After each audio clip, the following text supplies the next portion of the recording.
Hi, Founder fans. Jason here with Michael Troy of the American Revolution podcast with our final episode of Generally Speaking here. The last two major generals of the Continental Army, what we're calling the 10th class of generals, Louis Duportail and William Moultrie. So, Michael, thank you for coming back and doing this whole series for us. Yeah, it's been a lot of fun. I agree. So we'll get with the second to last guy. We'll start with him, Louis Duportail. He is a Frenchman. So where should we start with Louis? Yeah, we've had a lot of French officers heading through the Continental Army. Louis was one of the younger ones, not quite as young as Lafayette, but pretty young. He was born in 1743 in Orléans, France. Um, his father, and this became a kind of a question for him. Some people say he was a noble. He worked for the king in a very kind of lowly position. He was kind of a in charge of a forest near Orléans, France, making sure that people didn't chop down all the trees and kill all the deer and stuff like that. But he was a pretty good family. Did pretty well for themselves. But Louis was the ninth of 10 children, so wasn't in line to inherit a whole heck of a lot. So he did get sent off to school and actually entered the Royal Academy for Engineering in France. So that's where he kind of got his start. Interesting. One of his older brothers, I think the oldest brother, became a physician and was very involved in the Paris Medical Institute, or I forget the exact name of it, but kind of looking at really more advanced ways to advance medicine, and developed a close correspondence with Benjamin Franklin. So they had an interesting relationship before the war even got started. That is fascinating. Franklin was always seems to be in contact with all of the smartest scientists and smartest people of the Western world. Yeah, it seems like that. Yeah, and it's interesting. I didn't know that about his father. I guess he was. I guess what we would today perhaps call a conservationist. Though my first thought was part of his job protecting the biggest trees for the French ships to have the appropriate masts. Well, yeah, I mean, it was certainly for the benefit of the king. It wasn't for, he wasn't a tree hugger or something like that. Yeah, This was a very well paid position. And it was basically the king wanted to make sure that he had lots of nice natural resources from himself and that the peasants didn't destroy it all. fascinating. So as for Louis, as you said, he finds an education. He becomes an engineer. And do we know what he does with that before the American Revolution? Yeah, well, as I said, he was born in 1743, so he really was of age to fight in the Seven Years' War, which really got going in the late 1750s. Well, I guess he would have been a little young for that. Um, but he could have fought at the end of it. But in fact, he was in school during that time, so he never got to fight. He did become a second lieutenant in 1762, which was right near the end of the war. But he was still in school at that point, and his graduation was actually delayed because he spent a few months in jail during his schooling. Um, and I tried to figure out exactly what the charges were against him, and I couldn't exactly. It seemed to be something like some of the other kids at the school said that he wasn't from a noble family and that he was basically there fraudulently at the school, him and one other student, and they were essentially being arrested for fraud for going to school. And it appears that all of the other students, or a great many of the other students, after the two of them were imprisoned, the other students went down to the prison and refused to leave and just said, if he's going to be in prison, we're going to be in prison with him. Uh, but he ended up spending several months in prison. But when he got out, the king exonerated him and allowed him to return to school and finish graduating as an engineer. Hmm. So he did finally graduate, but it wasn't until 1765, after the Seven Years' War ended. So he really didn't get any combat experience. Okay, wow, fascinating. And that he's already in his early 20s at that point, which is a little bit later for the time period. Yeah, he didn't start um, his education at the academy until he was 21 years old. And this is a time when lots of people were going to college at age 15, 16. Right. Interesting. So, does he go right into military service with his engineering degree? He does. It's a military academy. He's actually commissioned while he's still in school as a second lieutenant. Okay. He serves in a bunch of military fortifications around France, basically still learning his craft as an engineer, how to build, you know, all the necessary defenses and offensive engineering things that you would need as a good soldier. And he does reasonably well. Uh, After he's been out of school for about 8 years, he gets promoted to captain.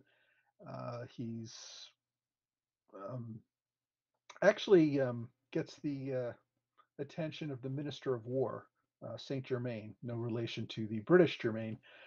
Uh, the French War Minister, Saint Germain, asks him in 1776 to rewrite the manual for the Royal Corps of Engineers. So this is what would be used to train new engineers. What he was doing a decade earlier, he's basically rewriting the book for that. And he finished that project right at the end of 1776.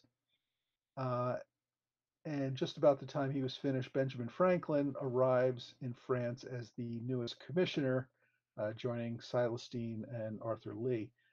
So it's not clear if Duportail went to Franklin on his own initiative or whether he was encouraged by others in the ministry to go. Certainly, the war minister recommended him to Franklin, and Franklin had specifically come from Philadelphia with instructions to find good engineers. That's what they really needed. They didn't need these generals to lead men in battle. They needed engineers with years and years of training and experience. And Duportail um, fit that bill pretty well. So he and Franklin negotiated for quite some time, trying to get the right position for him. By this time, Duportail was actually a lieutenant colonel in the French army. Um, so he wanted to be bumped up a few ranks. Uh, Franklin ended up promising him a full colonelcy, not a generalship or anything. And there was a whole bunch of debate. Duportail wanted to bring a couple of other of his aides and have them made captains, and wanted to make sure that he was okay, kind of quitting at any time and coming back to France if he wanted to, not be charged with desertion, things like that. So the negotiations ended up taking several months, and it was like the spring of 1777 before he could finally get on a ship and head over to America. Well, it's fascinating because he's still in his very early 30s at this point, or I guess closer to mid 30s at this point, but still a young man. And not only has he been taken under the wing by the Minister of War, but you'd expect someone writing the manual to have decades of experience as opposed to a decade of experience. But not only is he entrusted with that task, but to have Benjamin Franklin very specifically negotiating with his demands is speaks a lot to the respect and esteem he must have had by his colleagues at the time. Yeah, well, trained engineers with high skills were really highly valued because it really wasn't something that a lot of people went through the training to do. Uh, Britain, I think, had only established its first school of engineering a few years earlier. So, people with this training were worth their weight in gold. Right, and which is why Ben Franklin would specifically be looking for one. Certainly, none were Mhm. being trained in the United States, and most of the colonists in North America who went to Europe for a higher education would go to Great Britain. They would not end up in France or usually Germany. There are definitely exceptions to that, but primarily that's not where they'd end up. Uh, that being said, Duportail is recruited by the Americans, and he is shipped over to North America. Yeah, he makes the trip over. Like a lot of French people trying to make that trip, he goes from France to a French colony in the West Indies because that way, if you're kind of captured or stopped by the British during that the longest leg of the trip, you can legitimately make the argument that, hey, I'm a Frenchman heading to a French colony, leave me alone. So he did that, and then he slipped over to Charleston, South Carolina, and then made his way up to Philadelphia from there. So he gets to Philadelphia in July of 1777, which is an interesting time because early 1777 is when all the other French generals got there. You had Lafayette and Ducaldre and um, um, what's his DeKalb. name, DeKalb and Conway, and yeah, there's a whole bunch of them. So, and this was really at the time when Congress was kind of at its most anti-French feeling. Like, you're throwing all these Frenchmen at me. They all want to be officers. They all want to be paid mountains of gold. This is ridiculous. They don't even speak English. Um, Despite all that, and this came like right after Congress had given the generalships to Lafayette and de Caldre, and de Kalb was still cooling his heels. Duportail shows up and says, "Hey, I got a commission from Benjamin Franklin. Let me be an officer." And actually, they did. They, even though he didn't speak much English, uh, they recognized his engineering skills, and it only took him a few days to get his commission as a colonel in the Continental Army. It could also be that we're at this point a few weeks away from General Howe making his way up to capture Philadelphia, and they basically needed everybody, all hands on deck at this point to stop him. And he was only trying to achieve a colonelcy as opposed to the generalships that all the other French seemed to want. Yeah, well, we haven't even talked about it, but there were actually probably well over 100 Frenchmen who came here and got offices. We've only talked about the generals, but there were lots and lots of others. Right, but And a lot of them were even being turned away. There were, I think we mentioned a couple weeks ago, who was it? The Baron von Steuben, when he arrived in Boston, was uh, having two French officers basically going on their way home because they couldn't get commissions even as captains or majors in the Continental Army. yeah, So nice try. But Duportail said, "Hey, no, I'm the engineer Ben Franklin sent back," and they yeah, said, "Oh, I you're got a the one we're degree. waiting Look, for." look at my degree. Yeah, here's my degree. Yeah, back when that counted. Yeah, So, as you said, he gets to work almost immediately, and you know me, I skip over things, so please don't let me do that. Um, but he ends up doing over the ensuing years just so many fortifications, just such a wide swath of North America. yeah. I mean, right away they put him to work on the Delaware River defenses, trying to get ready for the invasion by the Howe brothers. And a lot of the French generals come in, and you remember Ducaldre was coming in to kind of be head of engineering artillery at the same time, and they ended up making him kind of an inspector general kind of job. But he was kind of Duportail's superior officer, and he was causing a whole lot of fuss fighting with Knox and other people. Duportail kind of took a very different tact and kind of kept a low profile, didn't tell people what to do. He kind of made suggestions and kind of left it at that, kind of kept kind of a low profile. Um, and as such, he really was getting very frustrated because people were largely ignoring him and going about their fights and not listening to all his brilliant ideas on engineering. And of course, the British come in and take Philadelphia. And by November of 1777, so he's been on the job for what, 4 or 5 months. He's writing a letter to Congress saying, "You guys aren't really using me. I'm just going to resign and go back to France." And Congress is like, "No, no, we really want you. We really want to put you to good use. All this stuff." And to sweeten the pot a little bit, they promote him to brigadier general. Which is great. There's also, I should note, about the time that, just after Saratoga. So now France is planning on joining the war. They haven't yet by November, but things have changed quite substantially for the French. Once France gets word of that, yeah, it becomes a much different situation. But at this point, no one's really sure where France is headed, and yeah, so I mean, one reason they want to keep men like Duportail here and Lafayette and the others was they didn't want to tick off France because they were still trying to encourage them to join them as partners. Right. And you know what? I don't want to skip back too far, but it occurred to me while we were speaking about it that uh, even though the king, France had not officially recognized the United States before they sent Duportail, you still have the minister kind of speaking good terms for him. He's still kind of unofficially, officially being granted permission to come to the United States. Yeah, the French ministry was wholeheartedly in support of the war. The only thing that was holding them back was they didn't want to do it openly and end up going to a war prematurely with Britain. So anything they could do under the table to support that, including kind of letting officers go over there and fight when, and like not really seeing what they were doing, um, was perfectly fine with the French ministry. Yeah. And I do want to note, he's pretty quickly given the title of Chief of Engineers.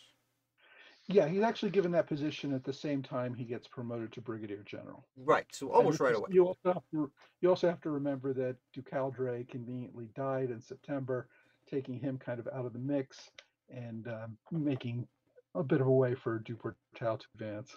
Lucky him. So I don't remember. Is the Corps of Engineers established immediately under him, or does that take a little bit of time? Uh, yes, there is a Corps of Engineers. It actually existed before he took the job. Um, there were a couple of other Americans. I think Rufus Putnam kind of filled in that job for a bit because Rufus had read a book on engineering at one point, so why not make him the head? Um, Like in the but nights I think before uh, the Dorchester Heights. yeah, but this was actually not stepping on over Rufus's head or something. Rufus actually believed that he was not really qualified for the job, and he supported Duportail getting the job.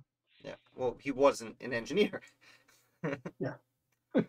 Fair enough. So he does have a team under him, even though people don't seem to be listening.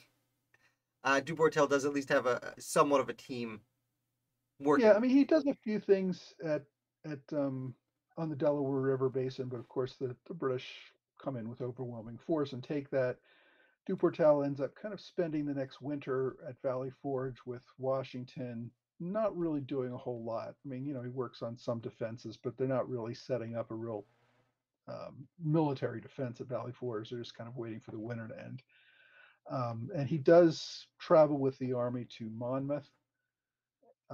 But after that, Washington, of course, goes up and kind of sets around New York City, and um,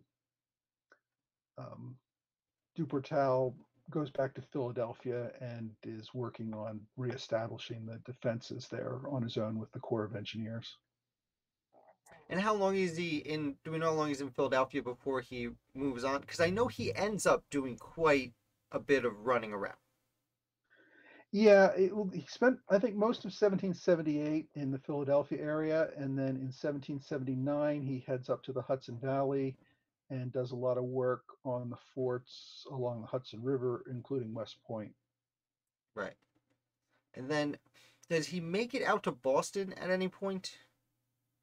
Again, like I said, I know he's been all over the place. I just get his movements confused.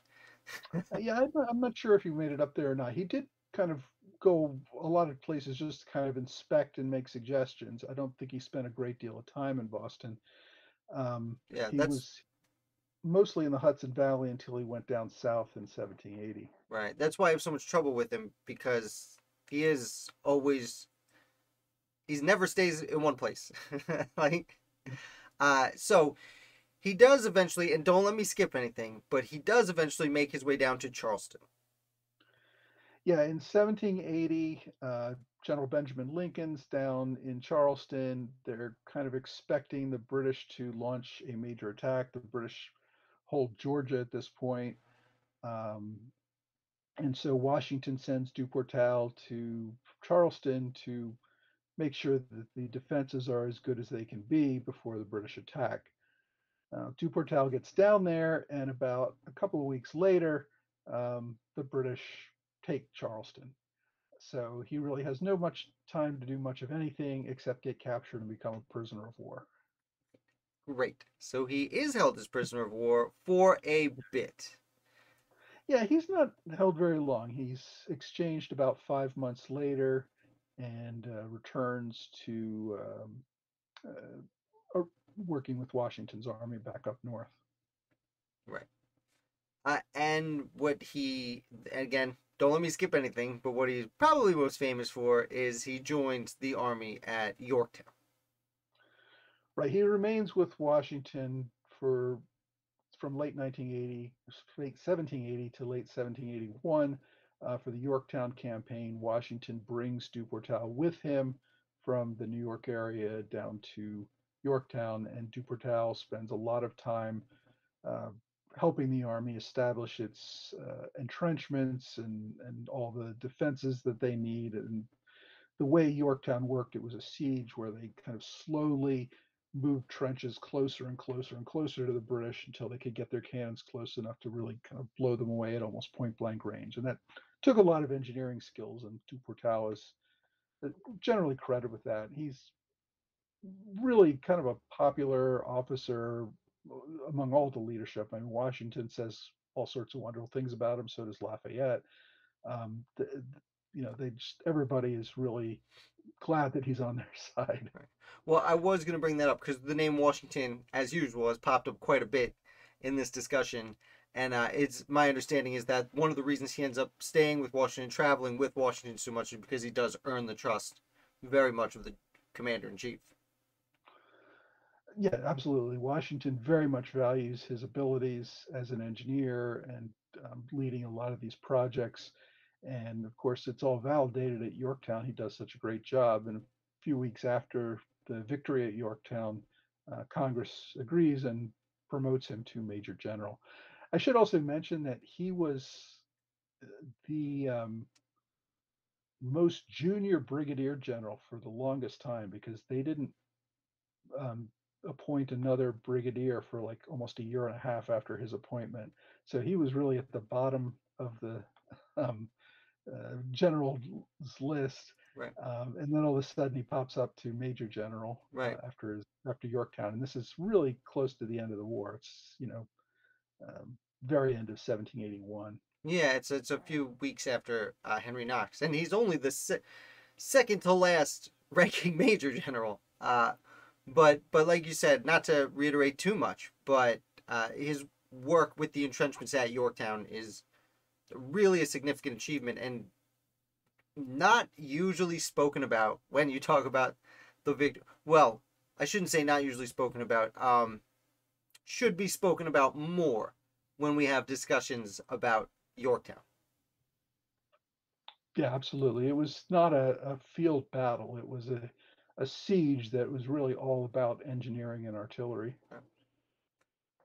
And then that is, of course, the end of the revolution, most of the hostilities. He sticks around for about a year or so, if I'm not Yeah, mistaken. he's there almost 2 years. Yeah, Yeah. he sticks around. The Continental Army disbands in December of 1783. He actually resigns his commission in October, a couple months earlier, and heads back to France at that time. So he really almost sticks it out to the end of the war. Right. But his story's actually far from over because he returns to France and he rejoins the French army, I understand, as a much lower level officer than Major General. Well, he had left the French army as lieutenant colonel. When he comes back, of course, he was a major general in the American army. He's appointed a brigadier when he comes back to France. So it's a bit of a jump, but yeah, kind of a step backwards after you're a major general to be a brigadier general. Right. And that is unfortunately just about the time the French Revolution breaks out. A little bit beforehand. Yeah, he's in the army for a few years. And there's a lot of reforms going on. Everyone's not really sure what's going to happen with the king and all this stuff. But he's a professional officer. He generally favors the revolution and continues to fight with the army after King Louis is overthrown. He actually, when France goes to war with Britain in the early 1790s, um, Duportail is promoted to lieutenant general, the equivalent of a three-star general, in the French army, and is doing quite well in the job, fighting as one of the leading generals in the French army. Then comes the Reign of Terror, and poor Louis Duportail, who was thrown in jail for not being noble enough when he was in school, is now considered a little too much of a noble, and is getting in trouble for that. And he ends up having to flee for his life, and jumps on a ship and heads back to America to avoid the guillotine. Yeah. So welcome back. And then is it Pennsylvania he moves to? Yeah, he actually buys some property near Valley Forge Oh, that's and right. sets up a farm there. It was such a great stay the first time. Yeah, it just had so much good memories from there. Um, but he also gets a job with the federal government. President Washington appoints him as the head of the newly created Corps of Artillerists and Engineers, which eventually becomes the U.S. Army Corps of Engineers. That's the name it gets later in life, but he's the first person to run that organization under the federal government. And he does that for a few years. In 1802, Napoleon is in command in France, and Duportail is no longer on the exile list and is welcome to come back to France. So he, as much as he enjoyed his life in America, gets on a ship to head back to France and resume his life um, as a leader in revolutionary France. Unfortunately, he never arrives. His ship is lost at sea, and that is the end of General Duportail. Very tragic. Although it did happen at times. Right, not the only founder whose story ends mysteriously at sea, that's for sure. Nope. It's interesting. I've never heard him called this, but through the conversation, whenever I read about him, I feel like he kind of deserves the title of father of military engineering. Is that too generous? I mean, I think it's a fair assessment, right? They never kind of given the title, but yeah, I mean, he really founded the engineering corps in the Continental Army and in the U.S. Army. Yeah, and then yeah, during the Washington administration. So here it is, breaking news. You heard it here first. Louis Duportail, the French father of American military engineering. Is there anything else we should throw in about Louis Duportail before we move on to the final major general? No, I think that's about all I had. Yeah, he just did a bunch of engineering, and since neither of us are engineers, we can't speak too thoroughly on it. I would assume. Tried a Not lot to of speak dishes, for you. built a lot of walls. It seemed to work out well. Yeah, he built walls, dug trenches, no big deal. What a guy. So from here, we will move on to the final appointee to Major General in the Continental Army, William Moultrie, That's right. William Moultrie, who South Carolina. South Carolina, who has actually a pretty big role very early in the war. Um, but before we get to that, start from the beginning. From South Carolina. Yep, South Carolina, born in 1730, so he's a couple years older than George Washington. His father was a doctor. They came from a relatively well off family, but not one of the super elite families in the colony. But at age 19, he marries the daughter of a very, very wealthy plantation owner who owns a pretty good chunk of South Carolina. And so he becomes kind of part of the upper establishment at that point. Gets a pretty decent sized plantation of his own, a couple hundred slaves, and living a good life. Yeah, the Washington method. Yeah, I guess. marry Well, well and get lots of land. yeah. I guess it wasn't a widow, but still. So, Yeah. yeah, and that's essentially Moultrie's life until the war starts. Actually, well, Well, we should note he does fight in earlier engagements. yeah, he is a captain in the militia, mostly because of his social position. But uh, South Carolina goes to war with the Cherokee in 1761. This is kind of the end of the French and Indian War. The Cherokee are very upset because, surprise, surprise, the colonists are encroaching on their land as they move further west. And surprise, surprise, the colonists crush the Cherokees and take even more of their land. So, yeah, he was part of that in 1761. It gave him a lot of military experience and improved his status within the colony. He also um, got elected to the colonial legislature and was on his way to becoming a member of the colonial establishment. And then we're not very Oh, happy about certain laws that are being passed down. yeah. Um, so yeah, most South Carolina is kind of an interesting state in that the Eastern establishment kind of really supported the Patriot cause, and it was the Western frontiersmen who tended to be more on the loyalist side.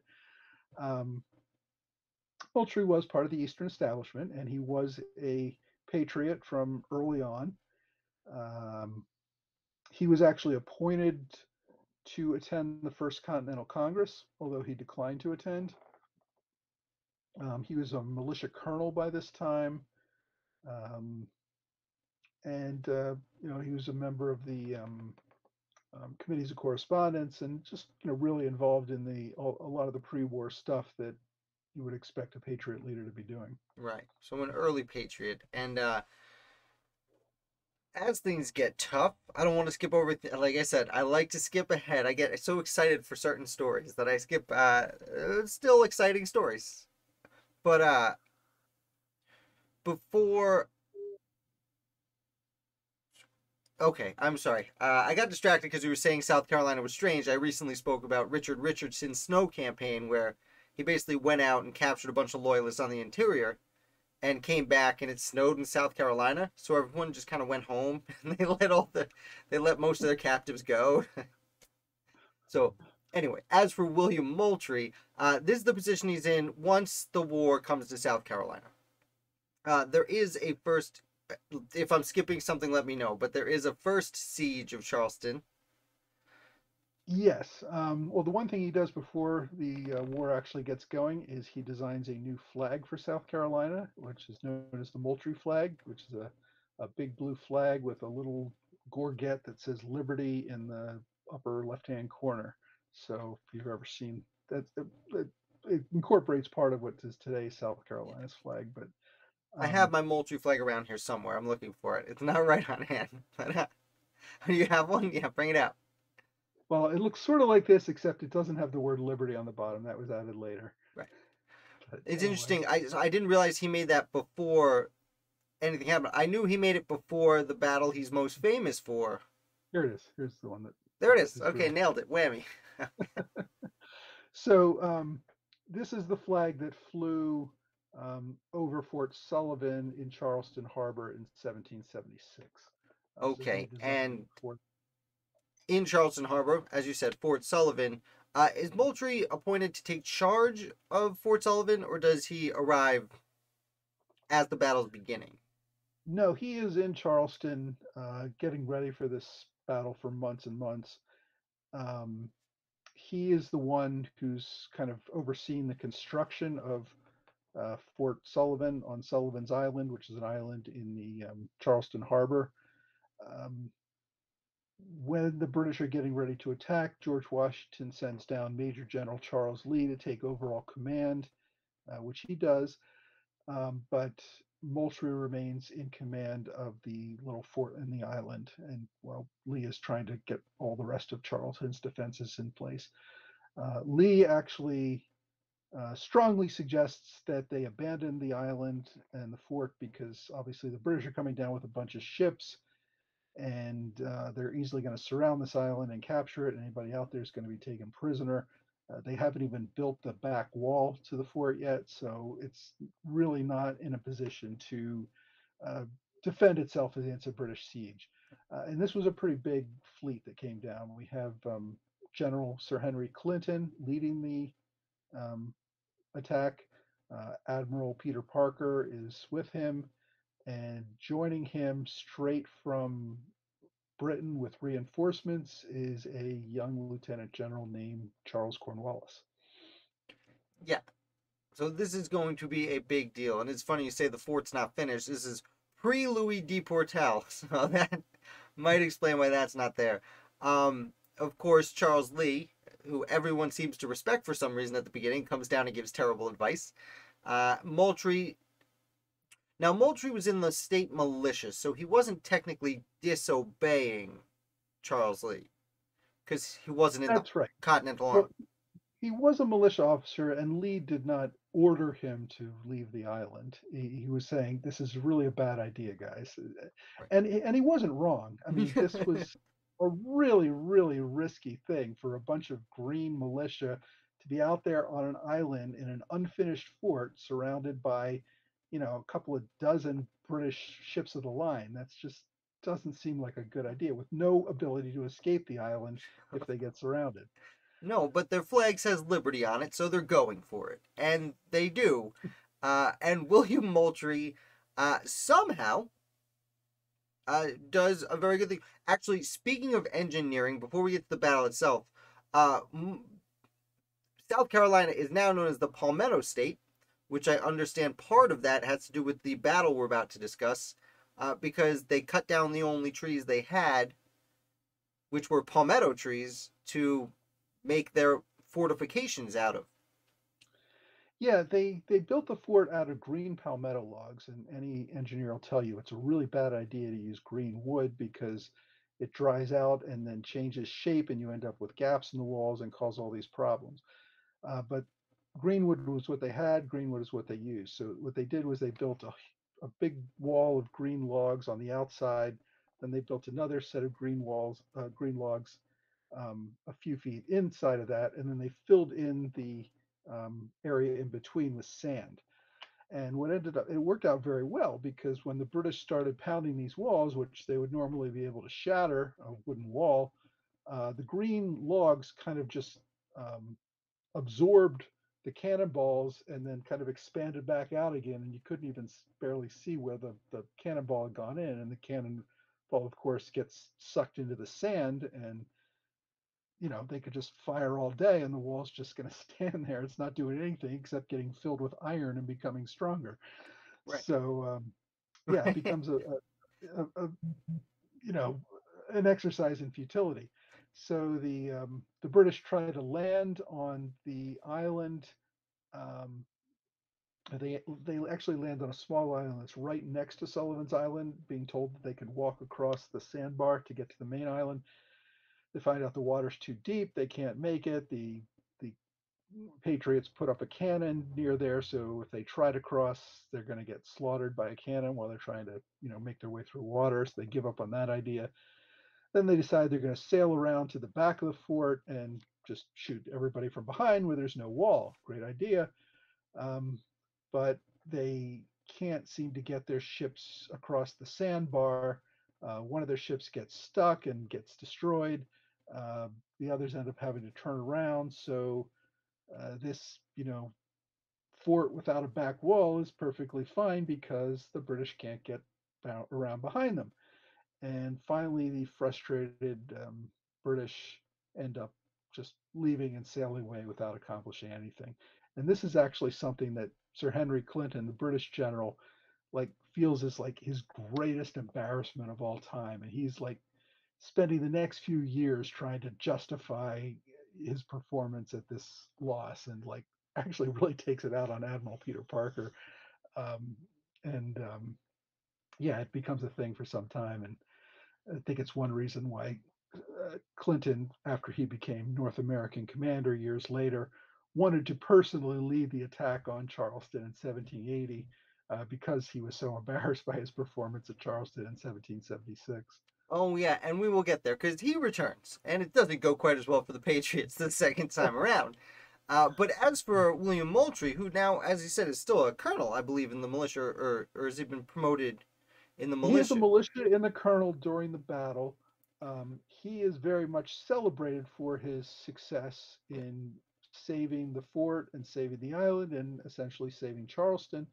And so Congress offers him a commissioned as a brigadier general in the Continental Army right after the victory. Right, and they renamed the Fort Moultrie. The flag is Yep. now the state flag of South Carolina. The palmetto tree is now the state tree of South Carolina. Uh, Little old Moultrie becomes a big old deal about this point in time. Now, as we said, he we'll come back to Charleston. I don't know of too much that he engages with in the interim. I believe is Well, he involved with? he's still serving as Lee's second in command, and Lee wants to go invade Florida and take St. Augustine from the British. That's what I was going to ask you. So yeah, they head down there with an army. We've talked about this with some past generals like Robert Howe, where like the state militia was just completely unwilling to cooperate with the Continental Army, so they never had the necessary men or supplies to really do much of anything. They did try to march into St. Augustine. Um, Moultrie did it without Lee because Lee actually got called back to New York before the campaign could really get underway. So Moultrie led this thing. All of his men got sick with malaria. It was a huge mess. The militia and the state governments refused to support him, so they end up retreating back out of there. And he spends the next, couple of years really trying to do something in the Southern campaign, working under General Robert Howe. And as I said, the main war at this point is in New England and the Mid-Atlantic states, and the Southern campaign is kind of the poor stepchild. Not a whole lot going on. If they want to do anything, they have to raise militia to do it, and they can't raise any militia. So yeah, not a whole lot happens. Yeah. I'm curious if you know anything about the relationship between Moultrie and Howe. I know did not get along with many of the Southerners, but I don't know of him conflicting with Moultrie on any occasion. No, most of Howe's disputes came with the militia and state government. And at this Right. point, Moultrie was a Continental officer, and they seemed to get along pretty well. Now, that's not always the case. Gadsden was also a Continental officer, and he and Howe did not get along at all. So, That's why yeah. I asked. But no, I didn't read a whole lot about any kind of conflicts between Moultrie and Howe. Yeah, Moultrie seems to get along with most people. So, unfortunately, his story is kind of boring for a few years based on what we discussed. The lack of anything happening for the Continental Army in the Southern Department. Until, of course, Charleston, which we come back to. And Well, yeah. Before we get to Charleston, I Oh, mean, I'm sorry. the British do their first assault in the South is taking Savannah, Georgia, Mm. at the very end of 1778, and General Howe tries to lead a defensive Savannah. It goes very badly. But even before the attack on Savannah, General Howe had been recalled and was going to go up north, and he was being replaced by General Benjamin Lincoln. So Moultrie is kind of in the middle of all that. He serves under Lincoln. There's one point where, after the British have taken most of Georgia, and the Continentals are right across the river in South Carolina, um, Lincoln decides to go on the offensive and move most of his troops up toward Augusta, which is up kind of in the northwestern part of Georgia. Um, and the British, who are down in Savannah in the southeastern part of Georgia, decide, okay, well, they've just given up South Carolina. We'll just cross the river and go right into South Carolina and take Charleston. And so Lincoln, for some reason, thinks that this is a bluff and they're trying to get him to back out of Georgia. So he just stays in Georgia and leaves Moultrie in South Carolina with like 300 men to face 2,000 regulars coming down on his um, front. So, Moultrie does the sensible thing and gets the hell out of there and starts moving his small force back toward Charleston, trying to stay between Charleston and the British Army. But of course, he has so few men that he's really not able to put up much of a defense. He finds himself back in Charleston, trying to desperately put up some sort of defense against this attacking British Army, who Benjamin Lincoln just kind of refuses to defend against. The British get all the way up to the gates of Charleston, and the civilian leaders in Charleston decide that they want to surrender. They do not want the British to destroy their town and steal their slaves. So Moultrie is, apoplectic about this. He's like, no, no, we're not surrendering. We're going to fight them. We actually have more men than them at this point because all the militia came in and we got the walls and all this stuff. The British general tries to bluff his way into this, demanding an unconditional surrender. The civilian leadership in Charleston offers an offer of neutrality, which essentially means South Carolina will just completely drop out of the war. They won't support the Patriots anymore, but they won't give in to British. They'll just kind of wait and see who wins the war, and they'll go with that side at that point. Like all the British businessmen in Philadelphia. Yeah.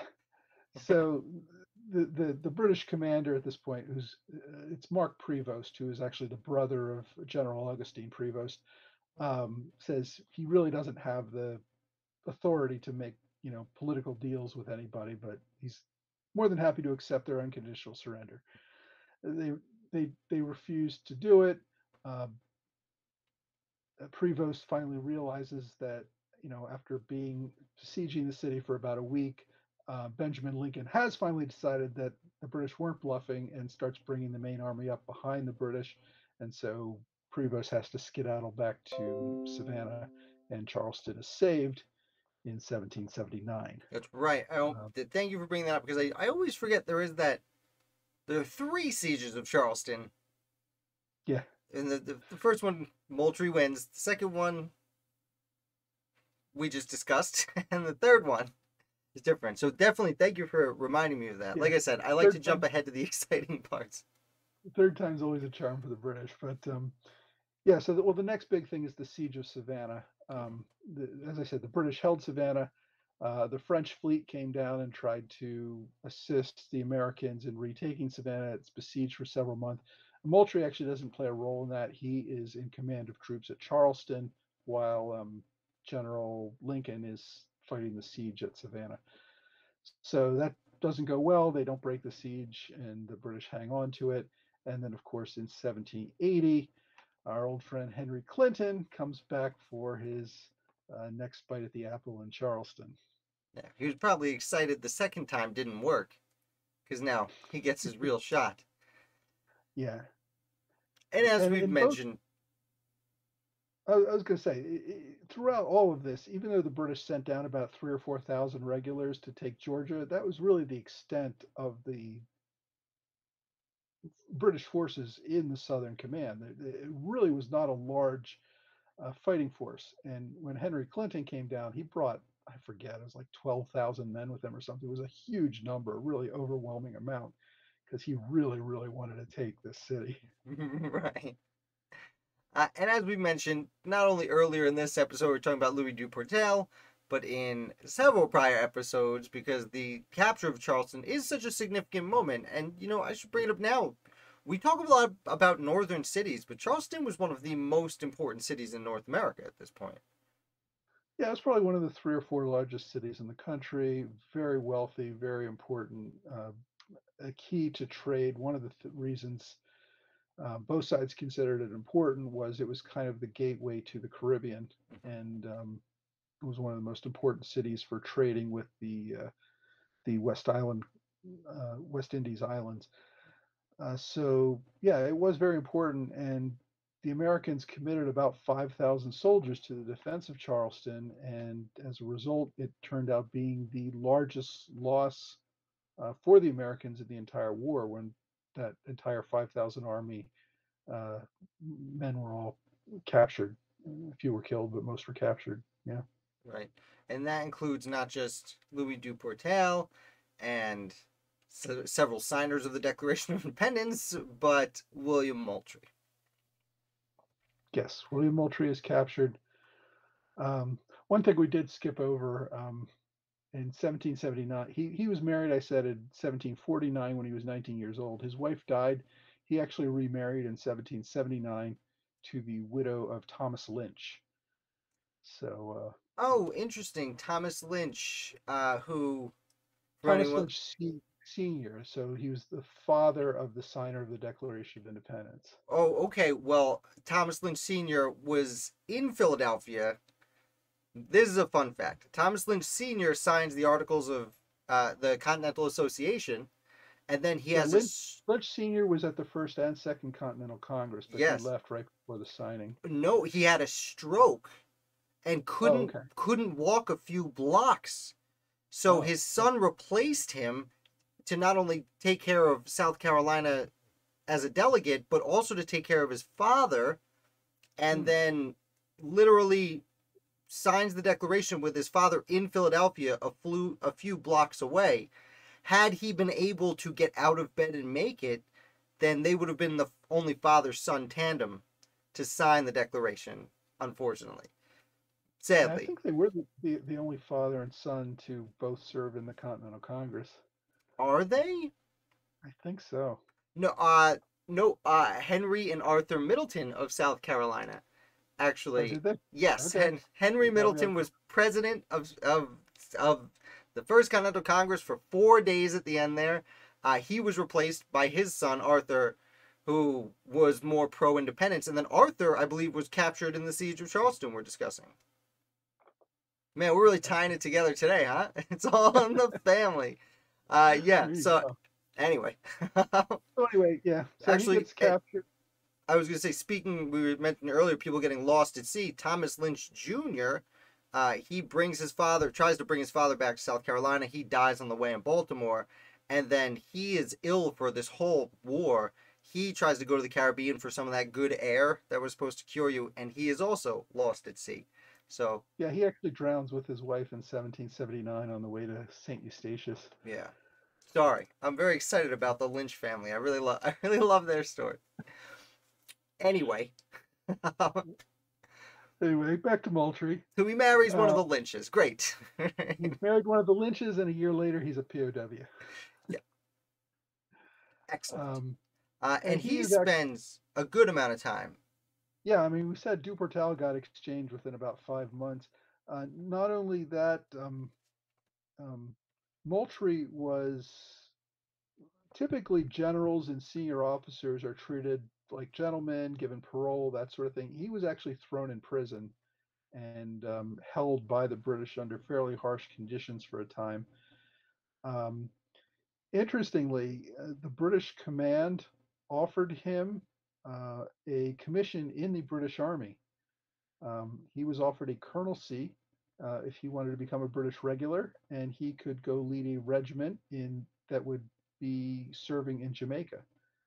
Um, Hmm. Two of Moultrie's brothers were loyalists and were part of the British service at this time.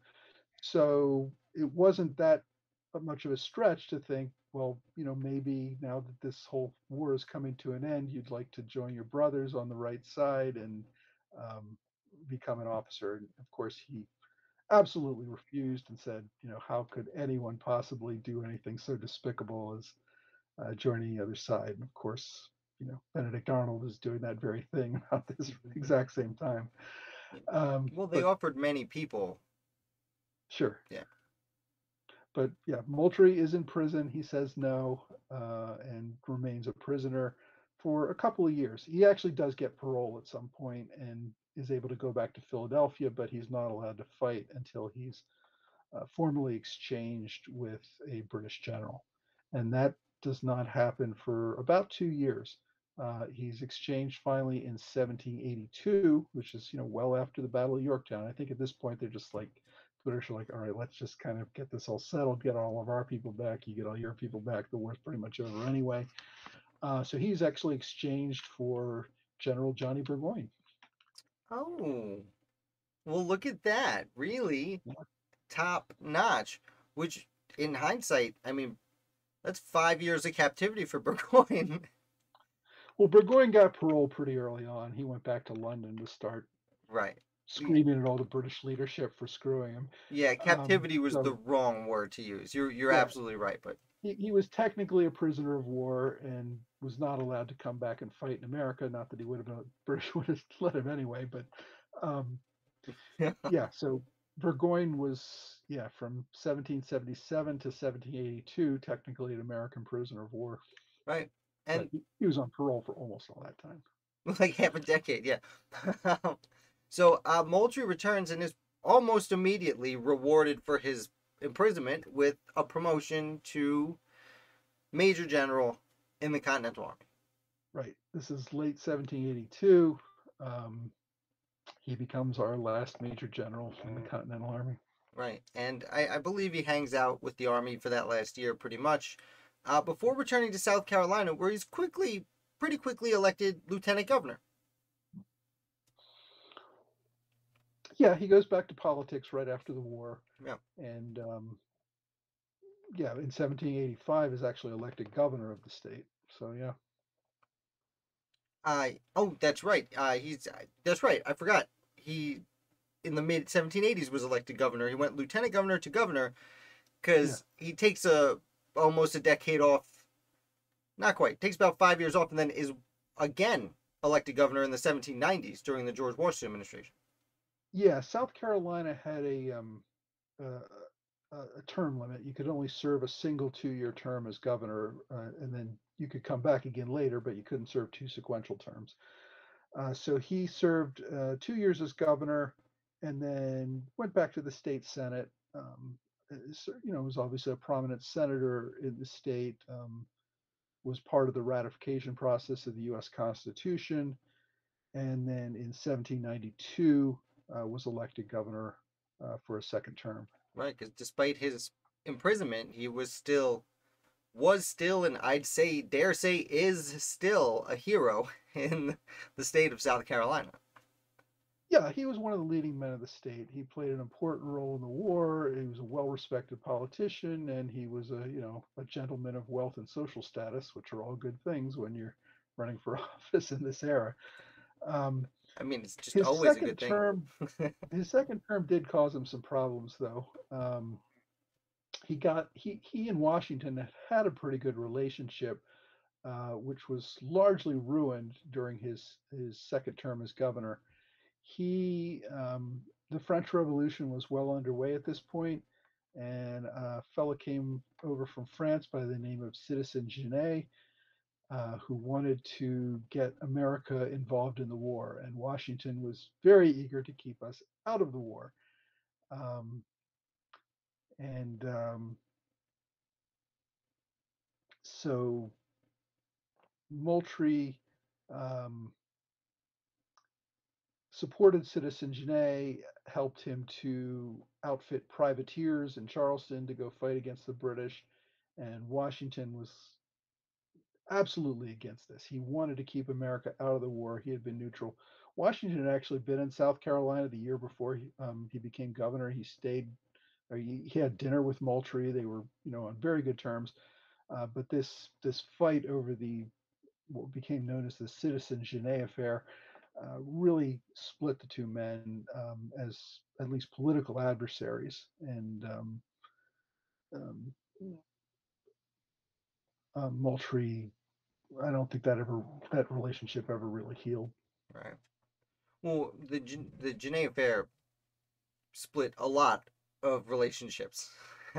It was one of the first major political divisions in the United States, and it really kind of divided the Federalists from the Democratic Republicans. So the Hamiltonians versus the Jeffersons. And although Moultrie had kind of been considered a Federalist, he really fell on the Democratic Republican side of this issue. Right. Well, because there was like the Federalists versus Anti-Federalists for the Constitution, but then once the government's there, now the Federalists are different than the original Federalists to a large degree. James Madison was a Federalist when he wrote the Constitution and part of the Federalist Papers, but he very quickly became a Democratic Republican and differentiated himself from the Federalist Party. Right, precisely. Which was mostly a New England party. That's where it really had its strength. Right, and I do have to defend the Anti-Federalists who said, no, we're not Anti-Federalists, we're the actual Federalists. You're a nationalist. But anyway, I'm sorry. I've been doing a lot of reporting on the Anti-Federalist Papers these last few years. As for William Moultrie, is there anything else we should conclude on him with? Or, Well, his last few years, he finished his second term as governor, I think in 1794. Kind of went back to his plantation, but he kind of fell on hard times and was running out of money. Um, so he spent a lot of his last years writing his memoirs, which he released as a two-volume set in 1802, and it's considered one of the best and most thorough first-person accounts of the American Revolution, certainly of the Southern Theater, but I would say of the Revolution even overall. So helped him make some money. It gave us historians a great primary resource. And that was kind of his last big thing before he did pass away in 1805. right? I'm actually very glad you brought that up. Was it the Revolution as it relates to North and South Carolina or something like that? Was the title? It's one of those lengthy titles they liked back then. Yeah, But that's yeah, right. for students of American history, it's just one of those phenomenal resources because we don't see a lot of memoirs written by generals. I'm having We trouble. don't. And this is like 1,000 pages. It's really gets into a lot of detail, includes a lot of letters and other primary resources, and it's just yeah, it goes into great detail about a whole lot of things. Right, and his is good as opposed to the James Wilkinson one, which is very not trustworthy. But yeah, I don't know. We've spoken about now, what, 27 major generals in the Continental Army over the last summer or so, and I don't think a single one of them wrote a memoir. No, it was really kind of an uncommon thing at the time. Yeah, so thank you, General Moultrie, for giving us the history we so desperately crave. Michael, unless there's anything else you'd like to add over here, I think we did it. I think we made it through all of the major generals of the Continental Army. I think that's it. All right, well, thank you so much for coming back so many times. My pleasure. Founder fans, that's it. Everyone, give a round of applause for Michael Troy for donating so much of his time these last few months. I think it took a little longer than either of us thought we'd be getting into at the beginning, but I think it was well worth it. We've really done a nice, wholesome summary of the American Revolution. So, Michael and I'm Jason. Thank you for watching. We'll be back with you between the two of us with lots more American Revolution content forever, I presume. Hopefully, yeah.